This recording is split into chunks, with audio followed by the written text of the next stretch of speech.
Hey everybody, Matt Graham, MBS Live, April 22nd, 2020. It's Wednesday. Going to try to make this condensed and pithy. FHFA announced that they would buy, or GSEs would buy loans that are in forbearance today, something that the industry has been waiting on. The catch is they're going to charge you 5 to 7%. That sounds crazy, right? Who would even do that? Well, the answer is people would only do that as a last resort. You don't want to take a 5 to 7% hit if you don't have to, especially if you have the capacity to service your own mortgages. Incidentally, when we talked about the Fed's TALF facility not including mortgages, or the verbiage being changed to disallow mortgages, that also would have had a cost involved that probably would have been slightly bigger than what the FHFA is charging. So anytime you're dumping a servicing portfolio in a sort of a fire sale way, there's going to be a cost. And selling these loans to GSEs, loan and forbearance, is a big deal. The CARES Act might make it seem to Americans like there's no penalty for doing a forbearance, but it was never the case that a loan and forbearance wasn't going to cost a whole lot more to move off somebody's books. And we've been waiting to find out how much that was going to be from the FHFA and to see if the Fed or Treasury would do something about it. But here we are with the costs being pretty reasonable in the bigger picture. For some lenders that really need the cash but could still get by servicing these loans, it's a little bit of a toss-up at these prices. I'm not an expert on those economic considerations for every lender, but I'm just giving you what I've heard anecdotally. Why is the FHFA being so mean? Some of you might be wondering. Well, they're not. Whether or not it's a good decision in the long run remains to be seen, but I will explain why things are happening the way they are. Simply put, Calabria would like to get these guys out of conservatorship by the end of his term. That means the stronger Fannie and Freddie can be in the meantime, the better. And if Fannie and Freddie are going the extra mile to help servicers by buying their loans in forbearance and then taking the losses on those, it's not good for Fannie and Freddie. Furthermore, if FHFA can find a way, an ethical way to let servicers struggle or even die and get their assets transferred to bigger servicers that can handle the extra volume, that's less money overall that FHFA and Fannie and Freddie will need to pay in claims for, to make bondholders whole. If I lost you just there, here's what I'm talking about. Bondholders, aka mortgage investors, have to get paid. Some combination of servicers and GSEs have to pay them. If servicers can't pay, GSEs pay. So if the GSEs or FHFA can get the struggling servicer to sell loans to a less struggling servicer, GSEs don't have to pay as much. They're more solvent. They're more easily able to exit conservatorship sometime in the next few years. That's why Calabria is being, the way he's being, ostensibly. Whether or not that's a wise move, I can't really comment. We'll have to see how it turns out in the long run. All we do know is that it's not a meaningful move in terms of a servicer backstop. It's not like the Treasury is coming along and saying, hey, our government bill said that people could do forbearances and there would be no bad outcome and that they couldn't even be verified to be in need of the forbearance. So we're going to give you some money to offset your servicing losses that we created for you. That's not happening. Treasury's not doing that. Fed's not going to give a cheap loan unless we're in actual trouble. We are responsible as an industry for sorting this out on our own first, and we will get help if we need it. Face those facts. Coronavirus is creating such huge issues across the global economy that it's naive of a mortgage market with servicers who have hundreds of billions of dollars collectively and GSEs who have hundreds of billions of dollars at their disposal. It's naive of us to think that we would get free money right out of the gate without actually being in more trouble. So if we do get in more trouble, have every confidence that the Fed or Treasury will step in. But between now and then, what we got is what we got. And it's not much. It's not anything more than something fairly logical. And it's certainly not the kind of servicer backstop that was ever going to cause spreads between mortgage rates and MBS to tighten. For that, we need to see how coronavirus plays out, how the forbearance uptake continues to play out, and how it ultimately slows down. Once it does start slowing down, especially if that's coinciding with home value stabilizing and the economy stabilizing and bouncing back, you can definitely expect spreads to be tightening by then. As far as how long that takes, it's anybody's guess. But we've said from the beginning that this isn't something that's going to be cleared up in days and weeks. It's going to be measured in months, probably not years, but months at the very least. And you can intuitively arrive at that conclusion based on what you see in the news and what you know about epidemiology, if you know anything about that. But coronavirus isn't going away super fast, and its economic impact isn't going away super fast. But once it goes away enough, it's a gradual game of give and take. The more it goes away, the more things can tighten. And we hope to not see too many mortgage companies go out of business in the meantime. A few might, but it's not, necessarily a foregone conclusion, apart from the ones that have already drastically cut back on operations. But that just puts the mortgage industry in league with so many other industries that have had massive impacts from the pandemic. I think compared to the average employee out there, those of us in the mortgage market are pretty lucky to be where we are doing what we do. We can work with the rates that are on the table right now.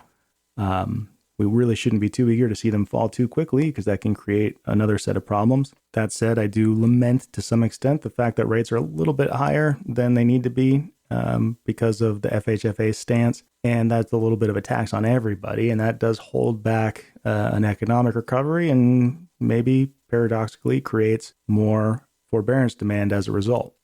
Maybe the FHFA should consider that if they were more eager to help the servicing side of the industry compete or to be less freaked out, that it would benefit loan pricing enough to actually benefit the economy from the point of view of saving Americans in terms of their monthly payment. Counterpoint to that is you can't really lower rates too fast without creating another set of problems in the industry. So it's a little bit of an eternal debate right there. One thing that I did want to address that has been a question today that you don't need to be concerned about is that today's news about 5 to 7% costs to sell forbearance loans to FHFA doesn't mean there's going to be a 5 to 7% hit on every new loan to account for that possibility. The hits to loans have already been occurring in the form of wider spreads and lower servicing valuations to account for that kind of stuff. I think if you were going to apply for a new loan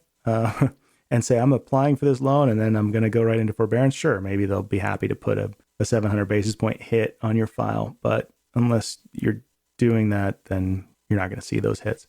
Pricing is going to be pretty stable here. There's not going to be a big benefit from today's news. The benefit that we're seeing from a reprice standpoint is all due to MBS movement. And we are definitely reconnected with MBS movement in terms of reprice potential and risk. As far as how you treat that from a lock float standpoint, get a lot of lock float questions recently. I've said this before and I'll say it again. The more of an expert somebody is on any given arena, the less you want to listen to them. So the last person you'd want to listen to on predicting the future of interest rates is me. I certainly can't tell you what rates are going to do in the near future. And really anybody that does, you shouldn't listen to. And moreover, if you are inclined to change whatever it is you were going to do based on something somebody in the internet told you, you should just always lock all your loans because you're not cut out for the lock float game and you're going to get burned very badly at some point and you're not going to enjoy that. So pay attention to the commentary, build knowledge and experiences, make game plans, write out what your little lock float game plan would be and treat it like funny money. Play the game without playing the game. Lock your deals, but then say, if I was executing my higher risk game plan, I would have floated this deal and this deal and this deal for this long and see how you would do. Keep in mind that if you're doing that in a certain market trend, then that testing environment may not have any bearing on a future environment where you are going to try to apply that strategy. So it's a good thing to keep in mind when you are, under the impression that you have some sort of cutting edge strategy that's going to leave you in a better position than the rest of the financial market, which devotes its entire existence to trying to exploit and discover the opportunities that you think I can give you in a 30-second video clip or a short MBS Live update. So if you're not sure whether to lock or float, you should lock. And in general, the lock float advice has been to favor locking anyway right now, just because of the uncertainty and because it's pretty clear when a lender is competitive versus another lender and that those opportunities have come and gone, precipitously. Could rates end up being lower than they are now on average? Absolutely. Do I know if that's going to happen between now and the time you're working with the clients you're working with right now? No, not at all. They could be higher during that time. They could also be nicely lower. There's really no way to know. But the important part is there's no indication from today's FHFA news or other high-level developments that any grand solution from a regulatory entity or the Fed or Treasury will bring mortgage rates quickly lower. There's no shoe you're waiting to see drop that's going to help you out big time. You're looking for stable, slightly higher MBS prices and maybe a gradual thawing out of a defensive sentiment among the secondary mortgage market with respect to how it's pricing servicing. If you want to wait for that stuff, that's up to you. I won't tell you that it won't benefit you because it ultimately would, but only on that all other things being equal condition. So if MBS were at the same place and the coronavirus type momentum was in the same place, all other things being equal, it would gradually thaw out. Not a risk I would personally take with almost any client unless they knew as much about the risk as I did and said, hey, yeah, I still want to float and see what happens. And I'm willing to lock at a higher rate if things don't pan out. That's who can float right now. And if you just want to disagree with me and roll the dice, you might win too. But that's like a 50-50 thing. So up to you. Let me know if you have any other questions on that. Tomorrow we got jobless claims coming up, and that could be interesting if it ticks back up. Looks like it's coming down now as far as forecasts are concerned. So everything has to do on, with the evolution of our fight against coronavirus. And the more clarity we get on that, the more clarity we get on people returning to work, less forbearances, less of a spread between rates and MBS, the drill. So that's the thing to be hoping for and to be working toward with your community, whatever way makes the most sense for that. Leave that one up to you because there's a wide difference of opinion on it. But good luck out there, whatever you decide to do on that. And, keep a level head when it comes to the mortgage market, because we are ultimately in a really good position relative to a lot of people. Things will heal. Things make sense as far as how they are right now. And it will ultimately pass. That's going to do it for today. Back with you guys tomorrow. Have a great rest of your day.